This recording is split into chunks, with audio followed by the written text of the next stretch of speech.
రైతుల రుణమాఫీ, రైతు భరోసా, కొత్త రేషన్ కార్డులు, ఇందిరమ్మ ఇండ్లు, పింఛన్లు కావాల్సినే షానే ఉన్నాయి. మొన్నటిదాకంటే ఎలక్షన్ కోడ్ ఉండి పెండింగ్ పడ్డాయి. గందుకే ఎల్లుండి తెలంగాణ క్యాబినెట్ మీటింగ్ పెట్టిండ్రు. సీఎం సారు మంత్రులంతా కూకొని ఏదేందని డిసైడ్ చేస్తారన్నట్టు. ఇప్పుడైతే ఇయాల్టి వార్తలేందో చూద్దాం పాండ్రి. ఆరోళ్ళ డిమాండ్ తోటే కరెంట్ ఎంక్వైరీ, కమిషన్ వేసినాక వద్దనుడే గమ్మతి.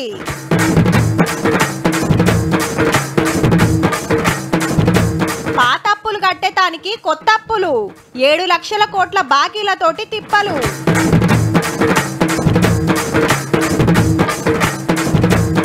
సంజయ్ సార్కు ఘన స్వాగతం, పదవి భిక్ష పెట్టిందట కరీంనగరం.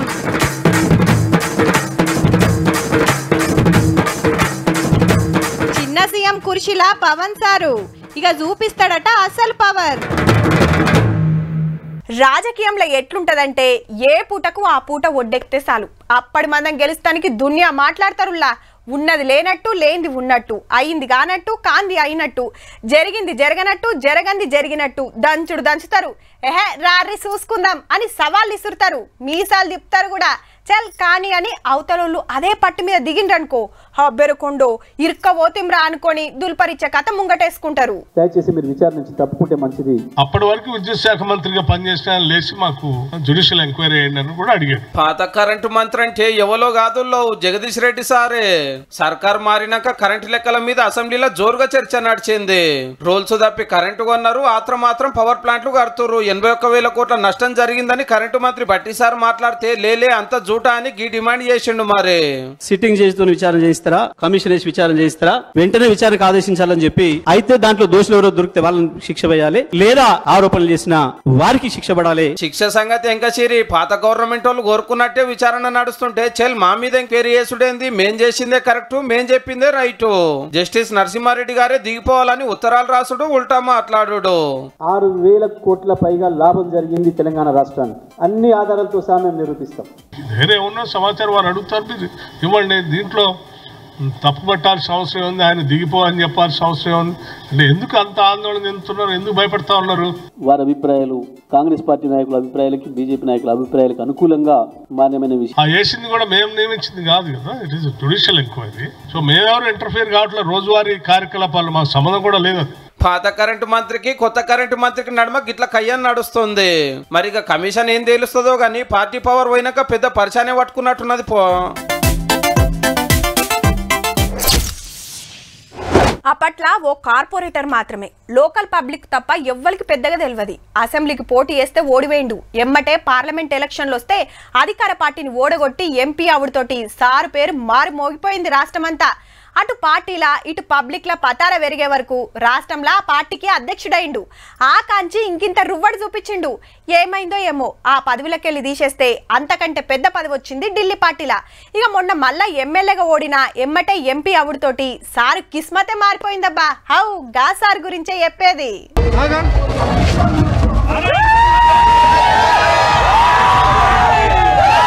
సెంటర్ మంత్రిని చేసిన కరీంనగర్ గడ్డకు గిట్ల శనార్థి చెప్పుకున్నాడు బండి సంజయ్ సారు.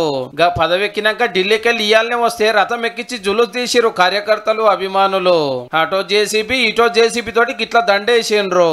తవ్వ పొడుగుత జేజేలు కొట్టుడు, దండలేసుడు, మిఠాయిలు తినబెట్టుడు, శాల్వలు కప్పుడు, కత్తులు ఇచ్చుడు జోరుగా నడిచింది. ముఖ్యంగా తెలంగాణకు సెల్యూట్ చేస్తున్నాను నేను. తెలంగాణకు వందనం. తెలంగాణకు ఈ బాధ్యత వచ్చింది అంటే ఇది కరీంనగర్ పార్లమెంటు నియోజకవర్గ ప్రజలు పెట్టిన భిక్ష. ఆర్ఎండ్బి గెస్ట్ హౌస్ కాడ సెకండ్ సెంటర్ పోలీస్ మంత్రి సార్ కు సెల్యూట్ కొట్టిరు జవాన్లు. ఈడ కూడా సన్మానాలు సత్కారాలు జరిగినాయి. అటెంక ఇంచోలతోటి మహాశక్తి అమ్మవారికి పూజలు చేసిండు సంజయ్ సారు. అట్లనే కొండగట్టు అంజన్న, యములాడ రాజన్న దర్శనం చేసుకున్నాడు. కరీంనగర్ కార్పొరేటర్ నుంచి దేశానికే మంత్రి అయిందంటే ఈ మాత్రం ఉంటది మళ్ళా.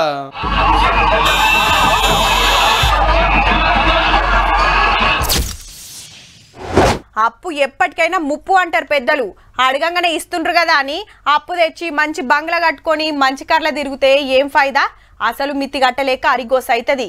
మిత్తి వస్తుంది కాబట్టి ఇచ్చేటోళ్ళు ఎట్లయినా ఇస్తారు, అవసరమైతే ఉబ్బిస్తారు కూడా.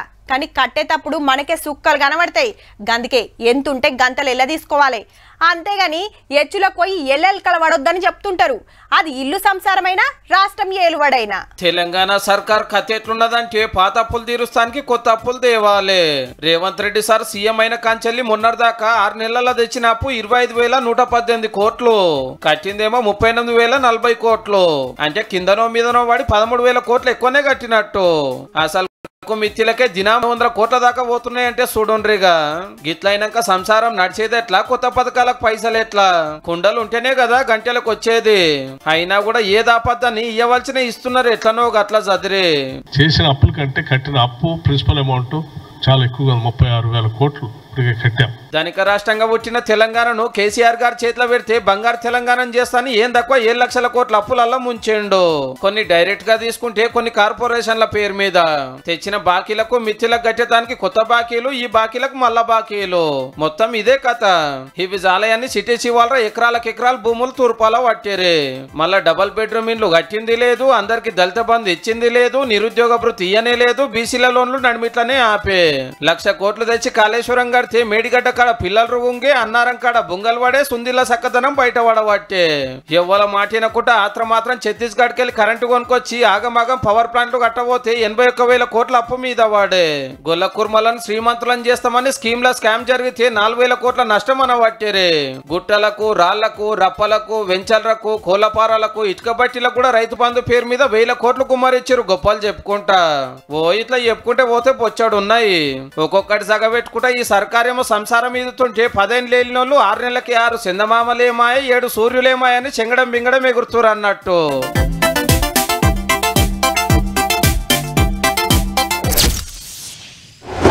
ఏండ్ల కమ్మానం చదివి పరీక్ష రాసి రిజల్ట్ వచ్చి అండ్ల పాస్ అయ్యి ఇక కొలువులకు ఎక్కబోతుంటే ఎట్లుంటదుల్లా ఆ సంబురమే అలాగుంటది. అట్లనే లీడర్లు సుత ఓట్ల పరీక్షలకు దరఖాస్తు పెట్టుకొని ప్రచారం పేరుతోటి పబ్లిక్లకు తిరిగి ఓట్ల నాడు పరీక్ష ఒడగొట్టుకొని రిజల్ట్ నాడు బంపర్ మెజార్టీ కొట్టి పదవికి ఎక్కితే ఆ కిక్కే వేరుంటదబ్బా.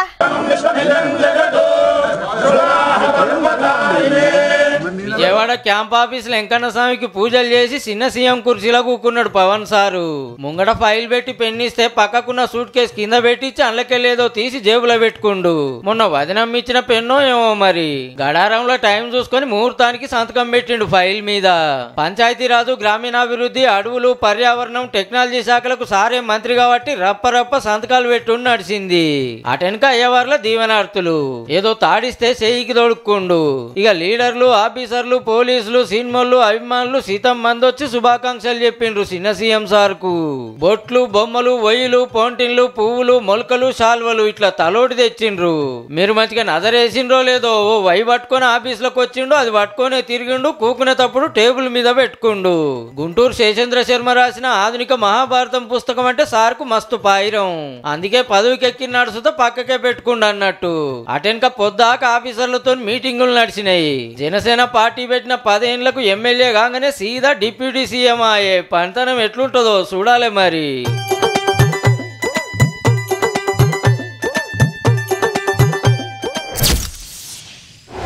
దేశంలో పెద్ద పెద్ద యూనివర్సిటీలు ఎన్నో ఉన్నాయి. లక్షల మంది విద్యార్థులు చదువుతుంటారు. మేము పలానా యూనివర్సిటీలో పలానా కోర్సు చదివినాం, మేము డిగ్రీ పట్టా అందుకున్నది ఈ పెద్ద బడులనని గొప్పగా చెప్పుకుంటారు. ఇలా ఇంత పెద్ద కొలువు చేస్తున్నా అంటే ఈ యూనివర్సిటీ సార్లే కారణమని యాద్ చేసుకుంటారు. కానీ పెద్ద బడులంటే ఇప్పటికే కాదుల్లో ఏ టెక్నాలజీ లేని కాలంలో సుత ఓ విశ్వవిద్యాలయం ఉన్నది మన దేశంలో. బీహార్ నలంద యూనివర్సిటీలా కొత్త క్యాంపస్ చాలు చేసిండు మోడీ సారు. 17 దేశాల చుట్టాలొచ్చిండ్రుల్లో.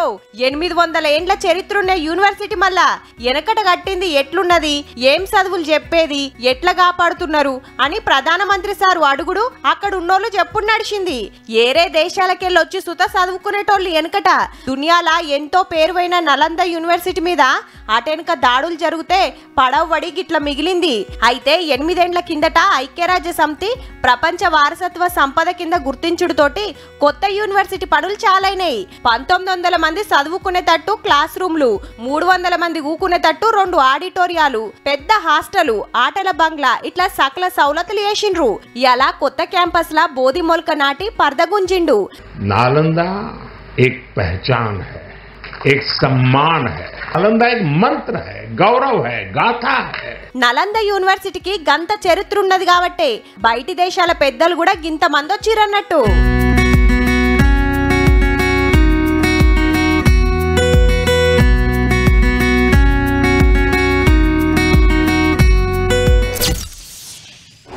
కాకా నా ఇజ్జత్ పోయిందిరా, ఇక ఇడిషం ముచ్చట లేదురా, చూసుకుంటా ఏందాకైతే గాందాకా. నీ అవ్వ గాబచ్చగాడు నన్ను ఓడిచ్చడేంద్రాబాయ్, నా ఇజ్జత్ మూసిలా కలిసే చల్ అని సంగతి చూడాలిరా. చూసుకుందాం ఎట్లా పని చేస్తారో ఎట్లా నెగులుతారో నా తడాకేందో చూపిస్తా. ఏం రోజులు నేను బి చూస్తా. నా సీనియారిటీ ముంగట బచ్చగాళ్ళు ఆలకే మెరక లక్కుల గెలిచిండ్రు.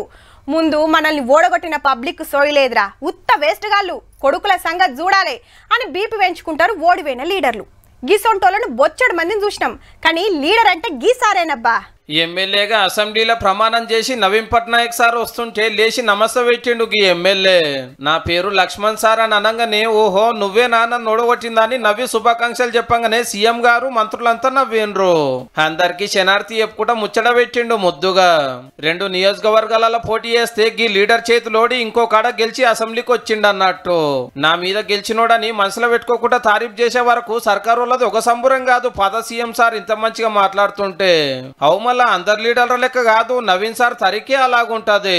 24 ఏళ్ళు ఒరిస్సానేలి మొన్న ఓడిపోతే బీజేపీ పవర్లోకి వచ్చింది. కాబోయే సీఎం గారు ఖుద్దు నవీన్ సార్ ఇంటికి వచ్చి పిలిచిండు, నేను ప్రమాణం చేస్తున్నా మీరు తప్పకుండా రావాలని. మంచిగా మర్యాదలు చేసి ఆకిట్లకు వచ్చి సాగదోలుడే కాదు లో మాట ఇచ్చినట్టే వచ్చిండు కూడా. సెంటర్ మంత్రి అమిత్ షా సార్ పోయి ఎదుర్కొని సీటు దాకా దోలుకొచ్చిండు. ఇంతలనే రాజ్నాథ్ సార్ వస్తే ఆయన కూడా సీదా పోయి కలిచిండు.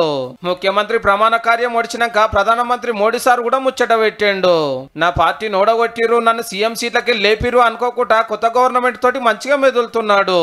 సీనియర్ లీడర్ కాబట్టి సర్కార్ కు సలహాలు కూడా ఇస్తాడట. పవర్ రెవలున్నా పబ్లిక్ కు మంచి జరిగితే చాలనేది సారు మాట.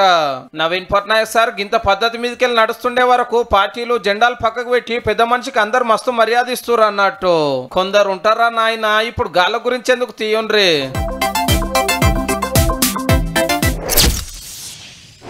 పార్టీలు లీడర్ల నడుమ ఎప్పుడో ఏదో పంచాయతీ నడుస్తూనే ఉంటది. మీ పార్టీ ఇట్లా మీ పార్టీ అట్లా అని వాళ్ళు మీరేమన్నా సొక్కమా? పవర్లున్నప్పుడు మీరు అంత తిన్నారు ఇంత తిన్నారని ఒకరు ఎత్తేసుకుంటారు.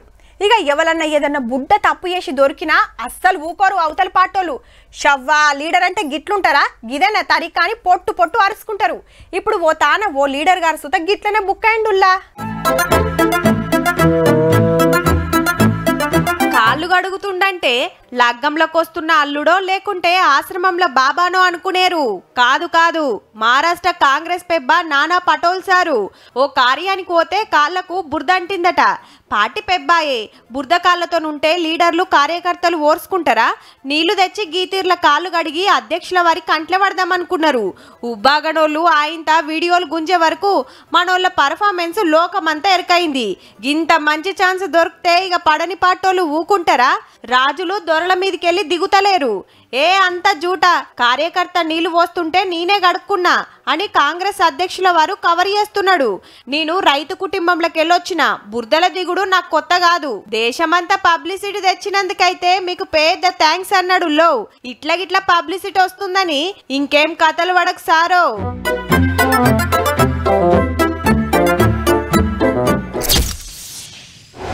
ఊర్ల ప్రయాణం పోతోళ్ళు దగ్గర పాటలుంటే బస్సు కోతరు, జరంత దూరం అయితే ఏసీ బస్ ఎక్కుతారు చల్లగుంటదని. అట్లనే ట్రైన్లో పోతోళ్ళు సుత 2-3 స్టేషన్లు అవతల దిగేటట్టుంటే జనరల్ టికెట్ తీసుకుంటారు. దూరం అయితే ఏసీ టికెట్ బుక్ చేస్తారు. అంతకంటే చాలా దూరం పోతోళ్ళు విమానం ఎక్కాల్సిందే. ఛార్జీలు మంచిగానే గుంజుతారు కాబట్టి ఏసీ గీసి సకల సౌలతులు ఉంటాయి. అంతే కదా. పాపం ఉడకపోతకు చెమటలు దుడుచుకునుడు అట్టలతోనూ ఊపుకునుడు. మనోళ్ళు కూకున్నది ఎర్ర బస్సు కాదు, ఎయిర్ బస్. మరి ఢిల్లీకి వెళ్ళి బీహార్ రాష్ట్రం దర్భంగాకు పోతానికి స్పైస్ జెట్ విమానం ఎక్కిండ్రు.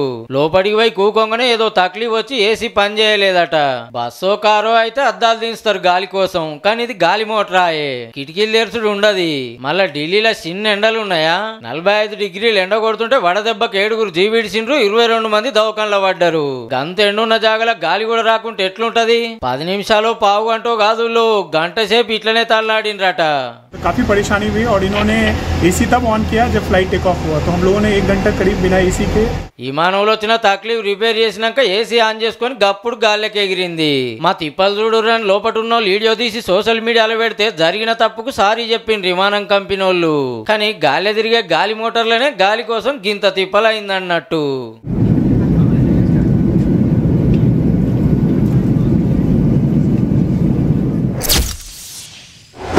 మీ సేవలు చిరస్మరణీయం, అవినీతి మచ్చలేని ఆఫీసర్, డ్యూటీలో ఆయన సింహ స్వప్నం. ఇట్లా పేపర్లలో ఫోటోలేసి పదవి విరమణ శుభాకాంక్షలను రాపిస్తారు. ఇక ఆఫీస్లో సార్లకు మేడాలకు సన్మానాలు చేస్తారు, ఇంటోలను పిలుస్తారు, గిఫ్టులు ఇస్తారు, షింగారిచ్చిన పూలరాతం మీద ఊసబెట్టి ఇంటి దాకా తీసుకొస్తారు. సర్కారు కొలువులకెళ్ళి రిటైర్ అవుతున్నోళ్లకు గిట్ల టాటా చెప్తారు. గిది కూడా గట్లనే.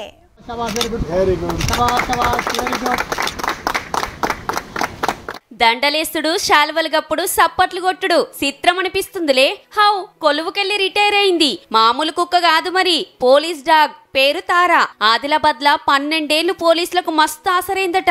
పడనూళ్లు బాంబులు పెట్టినా, మందు పాత్రలు పెట్టినా మురుక చూసి జప్పున పట్టేసేదట. విఐపీలకు సెక్యూరిటీ ఇచ్చే కాడ, స్టేజీలు చెకింగ్ చేసే కాడ తారా ఉండాల్సిందే. రంగారెడ్డి జిల్లా మొయినాబాద్ లో 1 ఏడాది ట్రైనింగ్ అయి ఆదిలాబాద్ లో డ్యూటీ చేసింది. ఈ నడమ జరంత పానం సుస్తయ్యే వరకు రెస్ట్ ఇచ్చిండ్రు. ఇన్నేండ్లు డిపార్ట్మెంట్ కు ఆసరైంది కాబట్టి జిల్లా పెద్ద పోలీసు సారు, డాగ్ స్క్వాడ్, పోలీసులు సన్మానం చేసి డ్యూటీ బరువు దింపిండ్రు. బతుకున్నన్ని రోజులు వీళ్ళే మంచి షెడ్యూల్ చూస్తారన్నట్టు.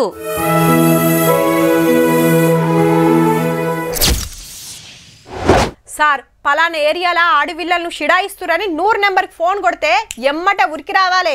బడవేగాలను స్టేషన్కి తీసుకుపోవాలి, కేసులు పెట్టాలి, మర్యాదలు చేయాలి, ఆడవిళ్ళలకు న్యాయం చేయాలి, మేమున్నామని ధైర్యం చెప్పాలి. షీటిమ్స్ పెట్టిందే గందుకాయే. ఆవరగాళ్ళను బొచ్చడు మందిని పట్టుకున్నారు సుతా. బయట జరిగితే గిట్లా, మరి డిపార్ట్మెంట్లోనే షిడాయిస్తే? పోలీస్ డ్రెస్లున్న పోకిరి, కాకి డ్రెస్ వేసుకున్న కంత్రి అంటే కొందరికి కోపం వస్తుండొచ్చు గాని అయ్యగారి కథలు గిట్లనే ఉన్నాయి. మళ్ళా పేరు భవానీ సేను, భూపాలపల్లి జిల్లా కాళేశ్వరంలో ఎస్ఐ. వీళ్ళ స్టేషన్ లో పనిచేసే లేడీ కానిస్టేబుల్ కు తుపాకీ సూటి పెట్టి బెదిరించి బలిమి చేసిండు.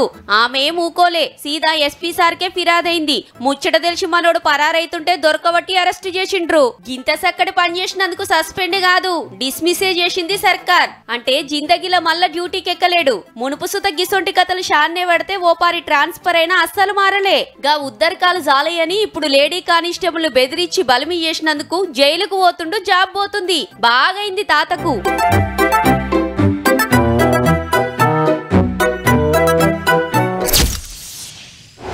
టమాటా కూర వండాలన్నా, వంకాయ వండాలన్నా, బెండకాయ పులుసు పెట్టుకోవాలన్నా, కాకరకాయ ఫ్రై చేసుకోవాలన్నా, చిక్కుడుకాయ కూర వండుకోవాలన్నా, కోడి కూర, మటను, చేపలు, ఆఖరికి ఇంత చింత పులుసు విసుకొని షారు చేసుకోవాలన్నా పోపు పెడతానికి నూనె కావాలి. ఈ నడుమ నూనెల రేట్లు జరంత తగ్గినట్టే అనిపించినా 100కు మీదనే ఉన్నాయి. జరసేపు ధరల ముచ్చట పక్కకు పెట్టి గీ ముచ్చట చూడుర్రిగా. బెల్లం చుట్టూ ఈగలు ముసిరినట్టే ఉన్నది పోర్రి. బకెట్లు, బిందెలు, క్యాన్లు, డబ్బాలు పట్టుకొని ఆడోళ్ళు, మొగోళ్ళు, చిన్నోళ్ళు, పెద్దోళ్ళు అందరు ఊరుకొచ్చి రౌండప్ చేసిండ్రు. ఆంధ్ర నెల్లూరు నుంచి హైదరాబాద్ కు పామేలు పట్టుకొస్తున్న ట్యాంకరు పల్నాడు జిల్లా పెద్దనెమ్మలపూర్ కాడ బోల్తా పడితే గీ తీర్ల ఎగబడ్డారు పబ్లిక్.